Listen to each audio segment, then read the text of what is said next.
Okay, Delynn, is that how I say it? Yes, that is Okay. exactly how you say it. Yeah. Yay. Okay, so um I always do this and then I can't see. There we go. So let I just introduce yourself and your daughter and all of your themes. I am a 45-year-old and I have three kids. One's a half or step son, and they're both 26 years old, my two oldest. Okay. And I have grandbabies through them. We've got I'm so um, jealous. four. I said five before, but we have four. We just had a new one a month ago. So Oh, pretty. congratulations. Um, Yeah, but Cassidy was born with a rare genetic disorder, which we didn't get a diagnosis until she was three, though she was hospitalized till she was three. Um, we lived at the hospital in an RV for 2 years, or for 3 years. We had Wow. So she uh, was hospitalized for what was the like reason that she had to stay in the hospispital for so long? she That's had a heart defect. okay. She had her lungs were too small and her heart was too big. Her airway was floppy, and they spent a lot of times just trying to access the airway with her. She would cry and her airway would cut off. For 2 years of that three, we were in and out of the hospital once. I'm sorry, we were home for 1 week a month and in the hospital for 3 weeks for 2 years because she would have dying spells every month where it would just take her crying and her airway would cut off. I've done CPR on her over 5 times within that time period. And along with bleeding disorder, um, that and dental problems that also affected her bleeding disorder. Um, just like every bit of her is different. She was born with a chromosome X deletion. So since girls have two X's, they usually fare better. Um, she she's both of her X's are affected. So she has more like the problems that a boy would have with this disorder that are usually fatal. Okay. So we've had since like when we found out about it, there was 75 people ever diagnosed with it in the world. Wow. Then when she was three, they were able to find the marker in which they could do genetic testing. And now we started a support group, and it's quite bigger now. And there's a lot of boys in our group, though Cassidy is the most affected. Yeah. So what's the genetic disorder and what's your group called? It's called OSCS, osteopathy striated cranial sclerosis. It's easier to say OSCS. That's our support group. And there's just 75 known cases. Is that what you said? When she was diagnosed, Wow. yeah. But since then, there was a lot of kids brought into our group, and then at that time the mothers were also diagnosed because it could be passed on. Though we were non-bov, it's called non. Sorry, but it means that we don't carry it. Right. Um, where we're affected differently that way. There are people in our group that there are not carriers, but a lot of the moms in the groups were getting diagnosed when their children were. So Yeah. there's a lot more people now. They just didn't have the marker before. It was named after the X-ray findings, which is what those big words are. It just means thin bones and a thick skull. Okay. And so so you said you were in the hospital. So what made it so that you could get out of the hospital at 3 years old? Just finding out? Her, she had a growth spurt and her airway stopped collapsing. So she just had to grow a little bit to get out. Okay. So then, but when you got her home, so let's talk about the hospital stay a little bit and tell me like what you did to survive that. And then let's go to when you brought her home. Okay, well, imagine I had two 5-year-olds at the time when Cassidy was born. And when you're hospitalized, you're not allowed to have the children in there with you overnight. but she was so fragile that she was coding off. And we spent over a year in just well, 6 months in the NICU, and then we went from the NICU to the heart unit to have heart surgery, and then we made it to the PICU before we made it to the floor.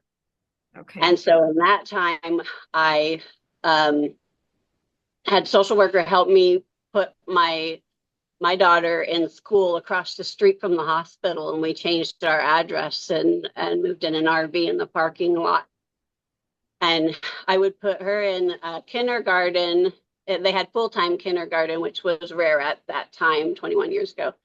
I think my son who you were talking to, he had full day and it was rare. It's a little more common. Yeah. And so I put her in that school district, and I would drop her off in the morning for school, and then pick her up in the evening after school around 3, and then take her to the activities at the hospital. Since we were at a children's hospital, they had things for siblings, like they would have volunteers come and take her to the swimming pool or take her to the playroom while I dealt what was going on in the intensive care unit, which was intense most of the time. Yeah. So which hospital is this? Seattle Children's. Seattle Children's. That's what I was wondering. Okay. It's a good hospital. Oh yeah, great. I've had a lot of experience there. Yeah, that's a really good hospital. I had the twins at Everett um, Hospital in, no. Oh, hold on one second. Oh yeah, he was telling me you lived in it. Yeah.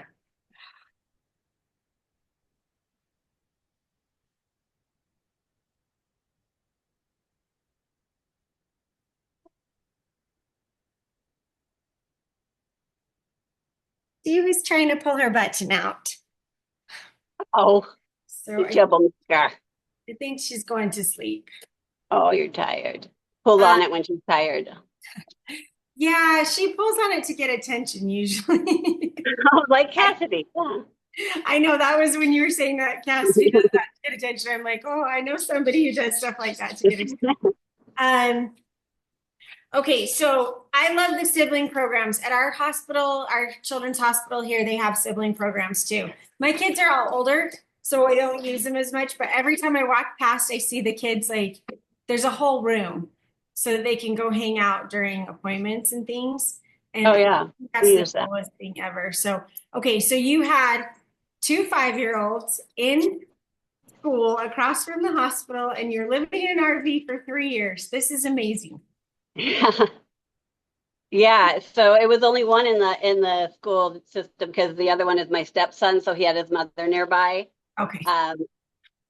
That would take him, and then we would just pick him up and have him with us on the weekends or something in the RV. But it was mainly my biological daughter I had to have in school, and so she spent most of the time at the hospital. She has her own story being raised in there, but Yeah. How does she like talk about that time now as she's older? uh, How does she now that remember she it? has a baby, she sees it maybe different, but she she was always, my life was so weird, so different than everybody else's. Yeah. Like, but it's not bad, just different. Different. Yeah, that's And, fun. you know, Oh, go ahead. she was just tired all the time, being 5 years old and having a full day of school and then playing, and then Yeah, yeah, just burn out by the end of it. But she was busy. Okay, so she had heart surgery. So Cassie had heart surgery at 6 months old, at 6 months. And how did that go? Was it scary? um, it was scary in the fact that no one wanted to do heart surgery at first because she was so fragile. Yeah. And I had to have a large meeting of, well, they gave us like the biggest conference room was just full with everybody that took care of her in there. And me and my husband at the head of the table. Sorry, flashbacks. Yeah.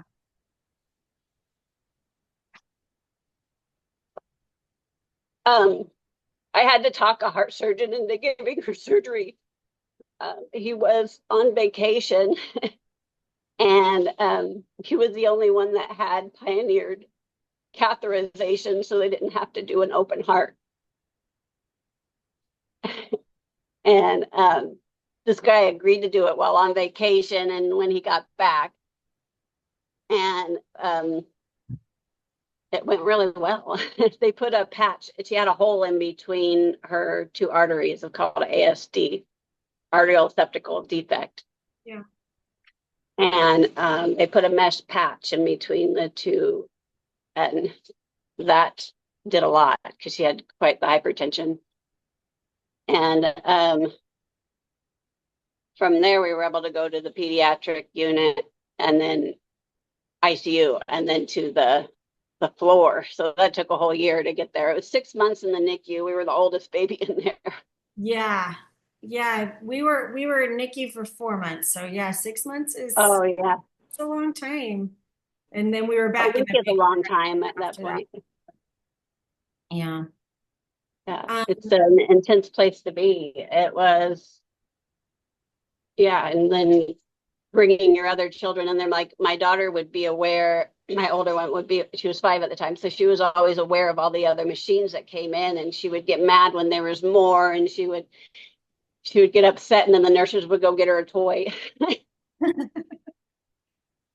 oh, Um, so yeah. you finally got her to come home and tell me how that was. Was like that's a lot of emotions. Probably, Yeah, that was really scary. I would constantly have panic attacks after that when we got home because I was afraid to leave the house. yeah.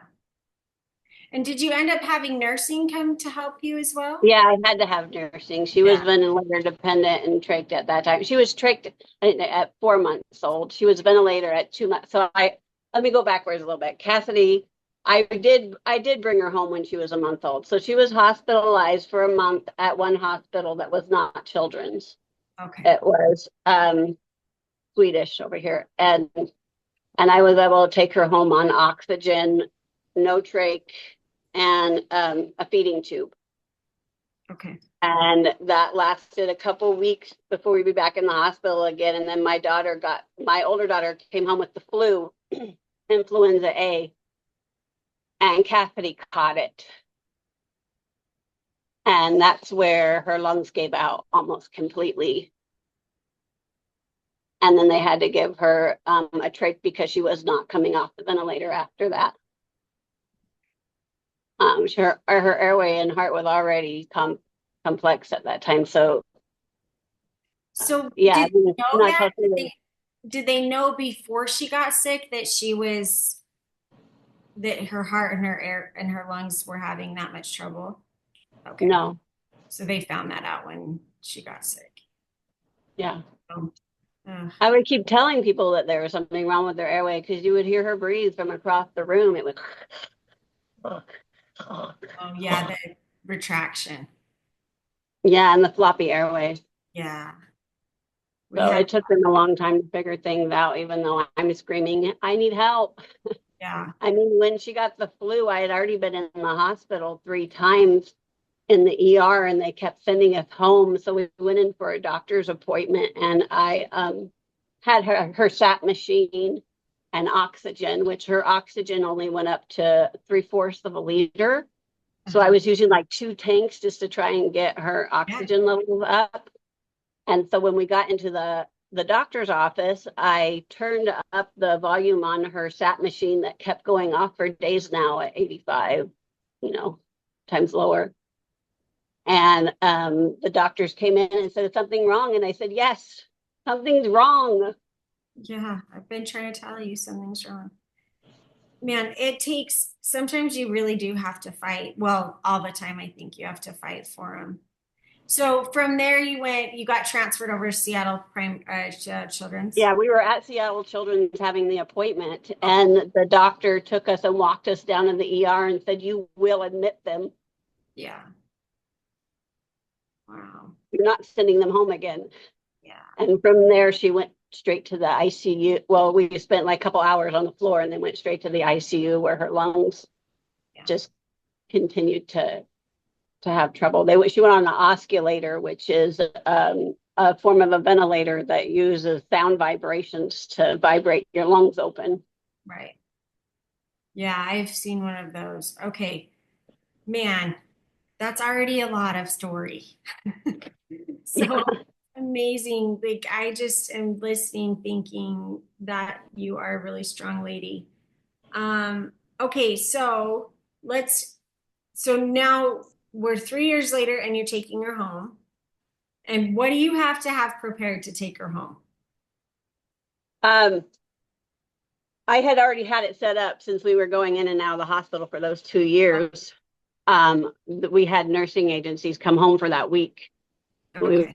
We've always had nurses involved in bringing her home since we brought her home at a year old. But we started being able to have them in our house more Yeah. because we weren't gone as much. Yeah. Um, but then that's the whole learning curve also to live with people that you don't know and to have Yeah. them, trust them while you fall asleep. And Yeah. So tell me a little bit about that. How did you go about finding nurses? And then have you had good experiences, bad experience? Like, I don't know anything about, we've been trying to get a nurse for a long time. She qualifies for quite a few hours of nursing, but I can't get one. There's not any yeah, available. And yeah. it's, Since we started the journey, they were always, oh, there's a nursing shortage, which they say to this day. And I was like, you guys always say that. yeah. That's fine, but it also You has to guys, do with compatibility. I mean, everybody's got to be able to get along. yeah. So how did you find your nurses? And then what have been like what are your secrets for people who are looking for nurses and talking to nurses and like you've done this now for quite a few years. Yeah, 21 years. Yeah. We start off with well, you got to hire an agency, and then they find you the nurses, and then you do a little compatibility interview first, and then you have them do a shift. But I find that interview does nothing for me. Just Yeah. have them. I just usually have them come out anyways, and then I can tell whether they're into it or not into it. Are they letting me do all the work and not even watching what I'm doing, or are they into it and putting hands on too and trying to get in and helping? Um, if they're not too involved, I sometimes will give them more time because, like I said, it's hard to find a nurse, and the reason why I'm having them is because I'm tired. Yeah. It's 24 hours. Yeah. Um, yeah, so you kind of do what you can sometimes, but I had an incident when was it before she was 3 or somewhere around there. I had had a nurse. I've had bad stories and good stories, but this was one of the bad ones is where the nurse had told me the night before and I was so tired and I didn't compute what she was saying. She was like, I want to go to a hospital where I don't have to suction. And suctioning is a big part of our world. And that night she coded and the nurse had turned all the machines off. Not off, but the alarms off. I was in the room right next to her. I did CPR for over 5 minutes as she seized, and that's with the nurse in the room. So that made it even scarier because, like, how do I trust people again? Yeah. How old was Cassie when that happened? She was around 2 or 3. And how did you trust it? That is petrifying. Like that story is so scary. Yeah, and I don't know if I did. I was. You start becoming a zombie, and you just waking up constantly and coming in the room and making sure she's okay. And um, yeah, it just we've had little things. That was probably the bigger one of the non-trusting, but I've had nurses steal my drugs and, Oh gosh.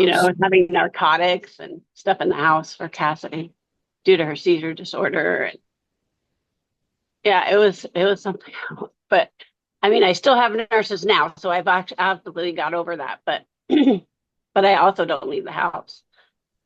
Yeah. Well, I don't know. I think that's the scariest thing for people out there trying to like think about nurses coming in. I keep telling my daughter, you just need to become a nurse so that we can have, because I feel the same way. I haven't, I think until I actually made this pajama that seems to work for her. And until I did that, I didn't sleep through the night. So it's been, 4 years. And I'm just watching monitors, watching alarms, watching her pull buttons out, all that. And so I think that that's such a big part of it is being so tired. Like you said that, and I felt it. Like you said, I'm just so tired. I need help. And it's like, yeah, and suction is a big part. Like we still suction a lot. I mean, Millie's managing her secretions better, but um, I, I, it's hard. That's like a hard story because I'm just listening to it thinking, I can feel it. It's so tiring. So how over the years, tell me how old Cassie is again? She's 21. She's 21. Okay. So that's a lot of years, Mama. Oh yeah, I became a CNA. I worked adult family homes. I was a full-time caregiver and worked several jobs while taking care of her at one point, because when she went into school, I was like, oh, look at all this time that I could abuse myself more. And That sounds exactly like a special needs mom. I have all this time now. What should I do? I know I started sleeping through the night. And so I'm like, okay, now I made this pajama. I'm sleeping through the night. What do we need to do? Start a group to help other people, which I think is it's a really good thing. I just, um, it's a good character trait. So she started going to school. So she came home at 3 and you had off and on nursing problems. Did you have good stories with nurses? um, yeah, being that the ones that stick they stay around for 3 or 4 years, and we have long-term bonds with quite a few. Um, the best one I would think is when I first brought her home, and the owner of the agency came and stayed with us for a week because she didn't have any nurses for us. Or no, 2 weeks. She got a hotel nearby, and she came every day to be with me. And she saw the chaos in my head and the fear. I would break out into hives just thinking about leaving the house. And she took me, she said, she just was really compassionate and patient with me. She's like, you need to get your shit under control. Let's get you out of the house. You've lived here for 2 years. That we bought the house 3 days before Cassidy was born, or 3 days after. And she's like, you don't even know your neighborhood yet. You don't know, you haven't been out. And she's like, we're gonna do it. So we're gonna plan a day. And she got us to start being able to get out of the house. Um, Oh, what an angel. Yeah, I bet you needed that, especially when you're coming home a lot. I still need that. I should call her up, come over and tell me to get out of the house. I don't like going out at all. Okay, so Cassidy, you said she goes to school or she started school at she did when she started, when she was 3, 4 years old, after all the trauma has happened, she started being able to go into like the Head Start program, and then which had special needs. And I would supply a nurse that would go with her. And then, yeah, school is its own challenge. Yeah, tell me a little bit. We haven't I we so we did go and do some interviewing at a school and I just felt really uncomfortable. So we haven't gone back to that yet. Um, and we'll see what happens. She's 4, so I'm kind of Almost there. I know, but I like to hear everybody's stories with school and how the schools in your area are and just what things that you wish you had known Well, I'll tell you, I've had to get a lawyer twice. for school. And why is that? Why did you have to have a Once lawyer? is because they were refusing to even acknowledge her. and they were taking her nurse away from her to help with the other kids. And then the teacher verbally told me that because my daughter does not talk, do math, or read, that she doesn't need to interact with her. And in fact, her nurse was her employee. And I straight faced didn't hit her. And I walked straight to the principal and told her what she has told me. Yeah. Um, from there, I talked to an attorney who called into the meeting to talk to this teacher, and he took me aside and said, "Take her out now. Yeah. She's not safe there." Yeah. And So from that there, we was went, the public school in your area? yes. Okay. Oh, and so that's one of the fears with nonverbal kids is that you don't know what's going on. So it's a good Yeah, thing you it have. wasn't until a nurse was standing in for this other guy, and and she came near the door, and I'm like, "What is going on at school?" She's like, "I've been waiting for you to ask me that question." He said, "Well, please tell me." Yeah. Yeah. And she told me what was happening. And this other guy that was taking care of her wasn't telling me this. And I think I had him fired because she came home with bruises and no one knew how. She had these huge bruises on her leg. And Oh my gosh. I was like, "How can you not know how? She's out run around." Yeah. Yeah. She's not falling down. Oh my goodness. Okay. But So, that's how we began schooling.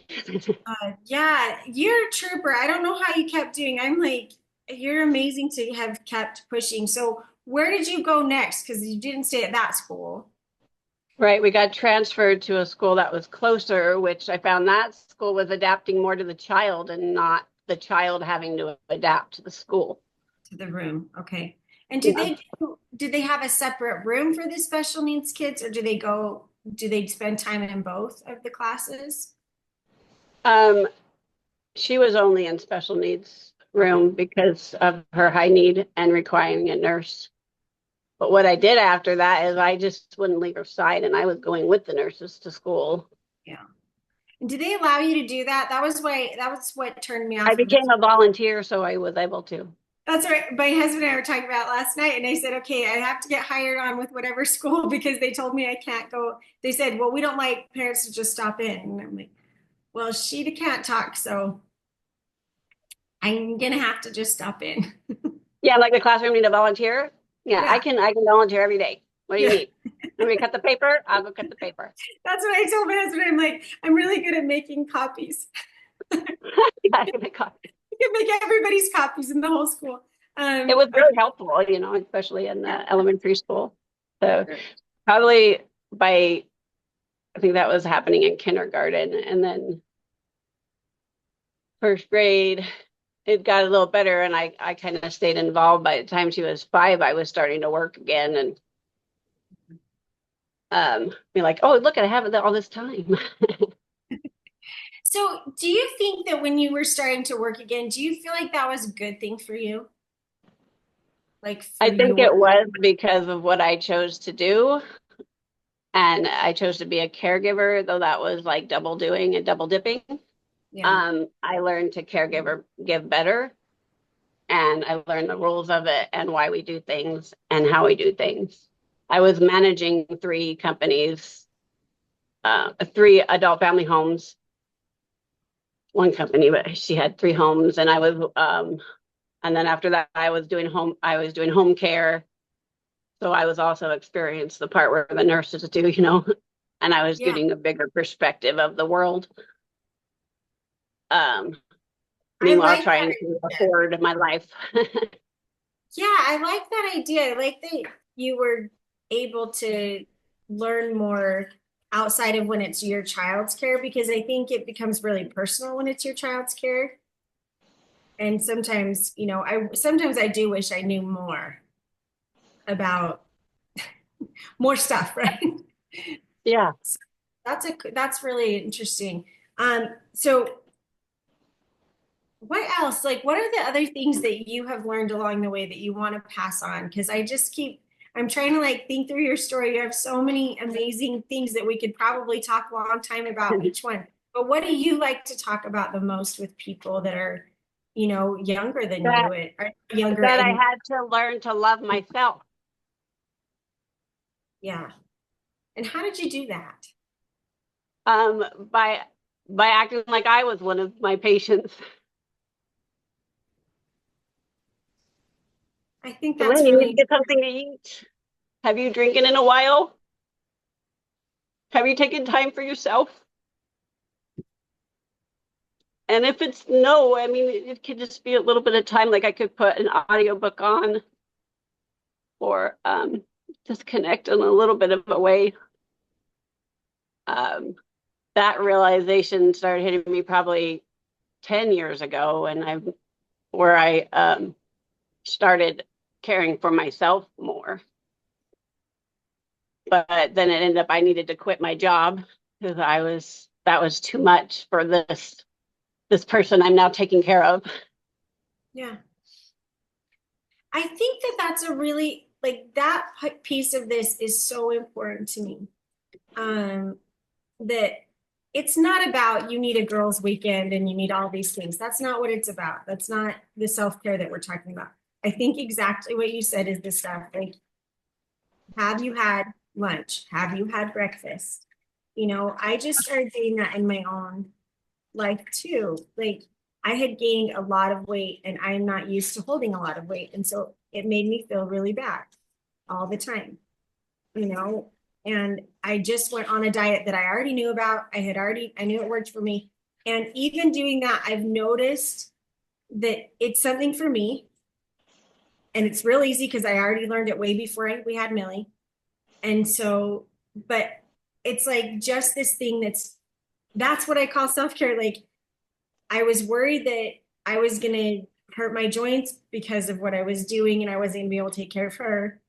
And I had to take care of me in order to be better, right? Like you said, like can't do every single thing. And I think when we talk about self-care, it's not like, oh, I need a manicure and a pedicure every week. That's not happening. In this world, that's not happening. That's not our lives.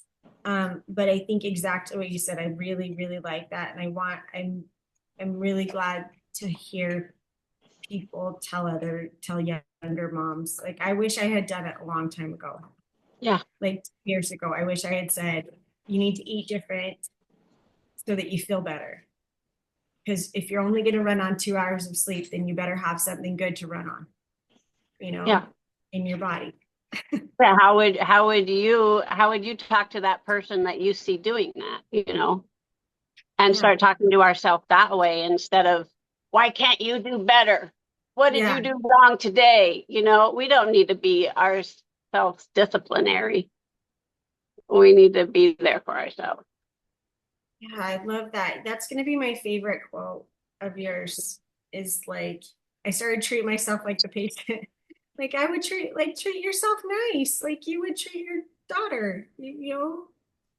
Yeah, I like that. Oh, I love that. Okay, so what other things in the last 20 years, 21 years, you're like a wisdom, you're like a fount of knowledge. You probably have forgotten more than I even know. With your daughter and you were very young. Yeah, You I were was 24 24 when years she was born. yeah. Yeah. You've And which already a mother of a 5-year-old at that time. Yeah. yeah, I that's had already amazing. been through a divorce. I was already on my second marriage. Yeah. Wow, you were young and already had done a lot of things. I Now, mean, if you want to go back further, I also raised myself from age 14. I lived on the streets. But so how did you come from that? How did you come from that to where you are now? Like, I know that's like a big ask, but do you have like certain things that you think have made you um, a survivor in that way? I think I had to connect with the inner self of me. And I remember doing that at times when I was that young. The part of me that's connected to God, right? Yes. And I think I've had moments with God, which made me change.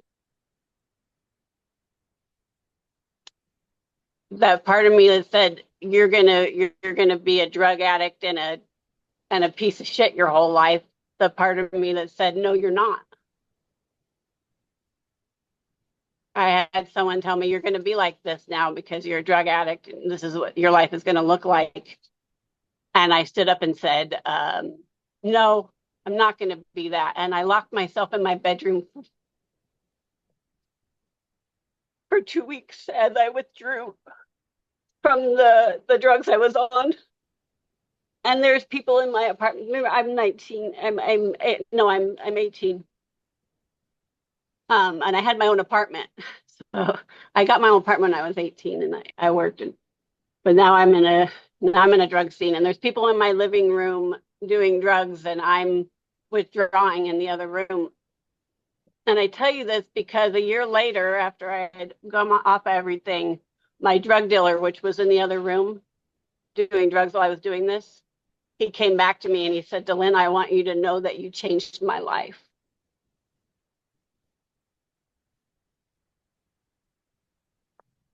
And then I realized we touch people in ways that we don't understand sometimes. And that judging of who we are is who we need to be in that moment. Not for us, but maybe for someone else. And that perspective helped me get to where I am, I think. Well, I think that, having moments with God, and I really believe that God gives us miracles for us, but he gives us miracles for us, and especially to the people who he knows will share them and who will help him help other people too. Yeah, and that was a conversation with God when I was going through my divorce and drug use and all that. The conversation was, trust me more. Let me speak through you. And it's not about you, was a big message. So things aren't as personal, maybe. What things But aren't I as learned that without Oh, religion, but no, I like that. I like the, what do you mean by that? Because I think that's a really interesting, like, it's not about you it's a really interesting concept, right? yeah, I took that message hard at first. I had to internalize it for a while. Yeah. So what do you But think, yeah, what do you think it means after you like, I think it means that we're here to affect others, to help others rise. And we're not in charge of what that looks like. I think that's exactly, I agree with you in every way. I think that, what I have found is that we're happier people when we're serving than we ever are when we're thinking about ourselves. And that's the real distinction I like between the self-care, because serving is a form of self-care. And so For is sure. eating. You got to do both. You can't just serve, you got to eat also. Yeah. And take a shower, and you got to do all the things for you too. But it's not about going and seeing what you can, how fancy you can be, but that, you Yeah. know, I have really found with Millie in particular, and with my children. So my children were all older than her, a lot older. And um, I found that she has made all of us better people because we They're get, such a good. yeah. And it's because we get outside. It's not about you. It's because it's a critical thing to learn in your life, that the more you make things about someone else, the better you feel, right? It's Yeah, just but to love you in the moments where you think you're not good enough too. yes, you can't let that come in. You can't say, well, why can't, I just shouldn't try either. Yeah. Wow, I That this is happening for a reason, that it's not an accident. She's not a mistake. They they're on purpose, and we're not in judgment of what they're here to do, but we are here to support them through it. yeah, And I know that I agreed to do that for her in some way. So, but yeah, balance. Somebody asked me that question. How do you balance? And it took me like a week to figure out how to answer that question. Like, I don't okay. know. Did I find balance? So what's the answer? Love yourself more and don't judge yourself about being out of balance. Right. The balance is whatever's happening right now. I'm there for it. The present. I got to be present for whatever's happening, right? Yeah, and this is, finding joy in that moment and yeah, trying to find the glasses half full kind of moment. Because Yeah. it's easy to see all the things going wrong. Like I mentioned a whole bunch of things that went wrong, but there was right moments in there too. The right Yeah. people were there to get us to where we are now. Yeah. Wow. Okay. Well, is there anything else? I am so amazed by you, and I'm excited to have been able to see Cassidy this whole time. She's been sleeping, but what is she? The one thing I was thinking is like, what does she like to do now that so she doesn't go to school anymore? No, Because I took her out in 2020 because I decided the school was not a good place to do infectious disease work. yeah, I agree. Uh, and so she was almost 18 at that point, and I was in another lawyer situation with the school district anyways, because high school is another story, but they said no problem. We'll unenroll her now. I said good. So Yeah. I haven't had to deal with the schools for a while, which is nice. So what you said her favorite things, she likes to play on the tablet. Yeah, she loves the guitar. She likes the real guitar too. Like she has a friend that they talk online. They were hospitalized together in the NICU. He doesn't remember that, but they've been in communication for about 10 years, um and that Cassidy can't talk, but he can, and he sings to her.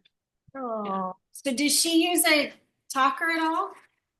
She's unable to access talker. Yeah. She can't answer yes and no questions when I ask, but she's also hard of hearing. She has a vision loss and mobility issues. So she can't, when she would use a talker, she'd walk her fingers and hit all the buttons along the way. But she understands a lot more than they give her credit for, which is where I was fighting with the school district in high school. Is I had came in and showed how she could participate in their activities, which they wouldn't have her participate in if I wasn't there. Yeah. And then they were surprised on how well she was interacting because no one showed that she could. But yeah, I'm happy I don't have to deal with them anymore. Yeah. High school just got worse. So I think that's really hard for people to understand. And I think it's hard for us as mothers to understand how to interact because Millie's nonverbal. We have a similar thing. I don't know. I know she knows more than what I think she knows, right? And we're trying to Right. do a talker and she's not super into it yet, but we're working on it. And so it's hard. It's hard for us to kind of see what they want to do. I Millie's gotten a little more mobile, so that's been good for us. But um, so Yeah, as I've just had to learn the way that she does communicate. Like her biggest communication is grabbing her circuit, and which has ended up in her ripping her trach apart in days. Uh, did she have to go to surgery, or were they able to fix that? so we're able to just replace the trach. Oh, good. Um, yeah, I can do all that at home. I run an entire ICU out of my living room. Yeah, you do. I was looking at it.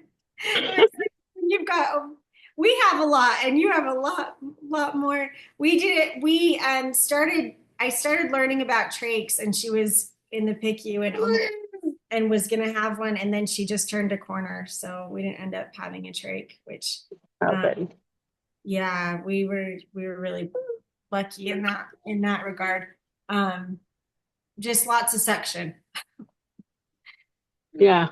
but so as far as your interactions, like I don't know, I'm trying to because I don't have a daughter that I mean my daughter's so young in this way. I have older kids that are her age, but what do you guys like to do together? What do you like to do with Cassie? If you want Oh, her we take her bowling. We got her an RV. Um, we just got done with the bowling sessions. We go once a week. so what do you do I got at her a the friend and made her friend a room. oh fun. So my daughter was involved with this man that had a Down syndrome. My older daughter had a Down syndrome daughter 3 years ago, and I was like, I'll babysit her, and they're just on the right level with Cassidy, and they became best friends. And then I made a room for her, and then my daughter ended up marrying him and has a baby with him now. So now she's my granddaughter, so she's got a room. And so that way she gets her social, and um, they play Barbies together. They like music, and she'll dance for her. Being my granddaughter, her name is Nella with Down syndrome. And I think it's interesting because she has an extra chromosome and she has a chromosome deletion, and they So just complete like each other. together they make So it. they go bowling together, and we even take her on camping trips and stuff. We just, got a used toy hauler so we could roll her wheelchair in the back without having a conversion done, and got a conversion van to pull it. And we've had that since 2020 or so when we decided to take her out of school. I was like, we're just going to experience life more. Let's do more life. We can't socialize, but we could still, get out in our own way. And that's Yeah. how we've been doing it for a few years now. So yeah, it's got I've turned the little bed in it to a hospital bed by putting a head of bed lift in it, and gluing hardware to it so we can hook IV poles. Nice. So this is in the RV and you guys just go around the country?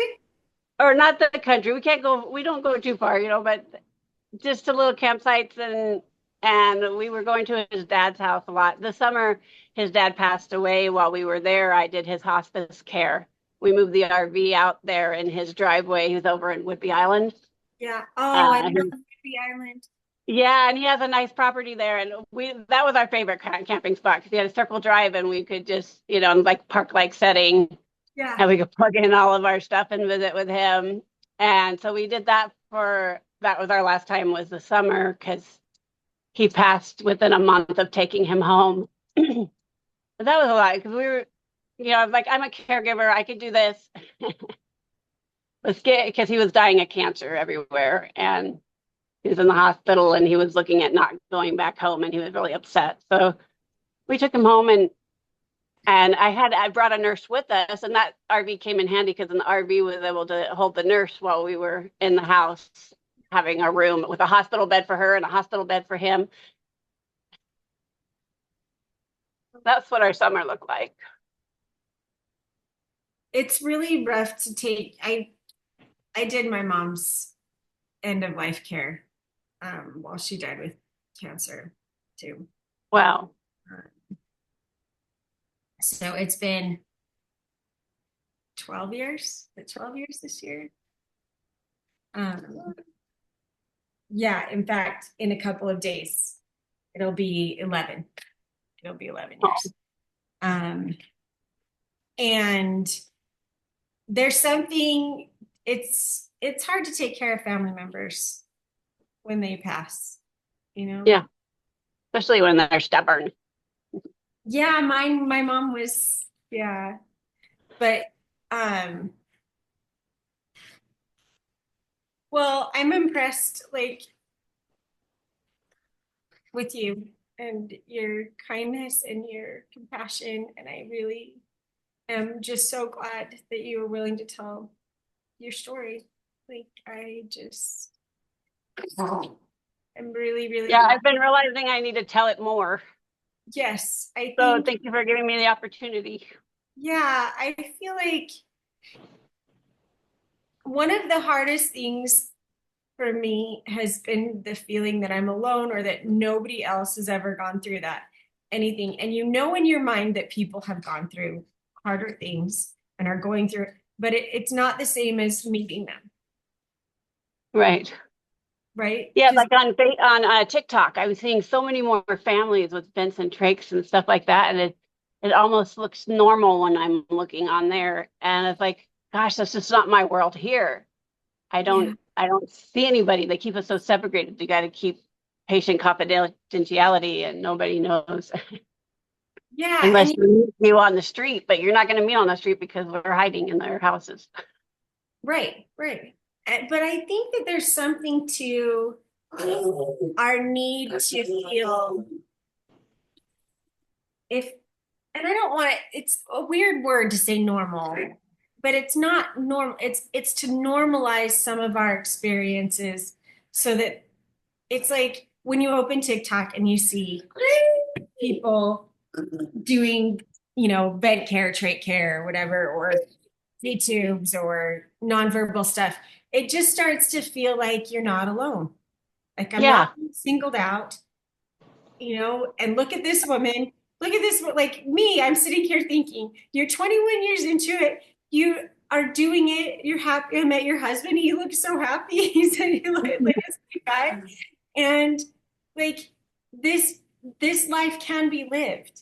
Because I think that yeah, that's it's where, challenging. It took therapy. It took lots of things, but yeah, it takes lots of stuff, but I think one of the things that we start to tell ourselves, or maybe even, you know, an adversary is telling us in our minds, is that you're the only one. You're not, if you had just done something different, then it would be, the outcome would be different. Or like, or this is just your problem. Like no one else is having this. And I feel like one of the ways to kind of get rid of a lot of those talks is like watching it be normal. Watching it be normal to be a little sad or to be happy. It doesn't always have to be sad.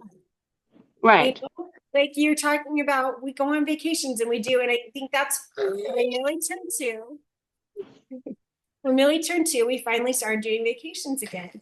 And it was like, yeah, we you can do this. And so when I look at TikTok or when I talk to people, they're like, yeah, we go on vacations, we do all the things. Like we just have stopped paying attention to people looking at us because we know that there are people out there doing it too, you know? Yeah, and the way we do things is so different. So before we got the RV, we would tent camp with her, which looked like we would be at an RV park, an RV site with our tents, with electrical cords running into our tents. And people You would have walk by and be pictures of like, "Yeah, that. that's our man's unit." I hope you have pictures of that. I do. You've got to post pictures or send them to Jackson or send them to me so we can that is awesome. Yeah, I I have pictures of washing her hair by the campfire. that's amazing. Like I think that those both sides are so important. Like it's important to live, Yeah, you to know? find joy in it a little bit, that we can. We're like, well, we can do this, so we Yeah. will. Yeah. I love it. I love it.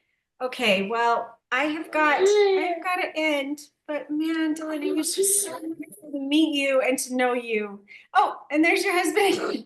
He's Yeah, back with the gas. You're and back. meds You got the and meds. medications. He's my med guy. He gets all like we're out of this, we're low on this. I'm sorry I didn't get a chance to talk to you guys, but this unfortunately had to be done. Yeah, we Yeah, did that. well, I'm glad you were able to do it. You have a really sweet, wonderful wife here. Aw. A beautiful daughter. I was nice. It was, what a wonderful talk. It was just wonderful to talk to you and to um, hear like part of your story. I feel like you need like a part one, two, and three or something. I think you Oh, yes, we do.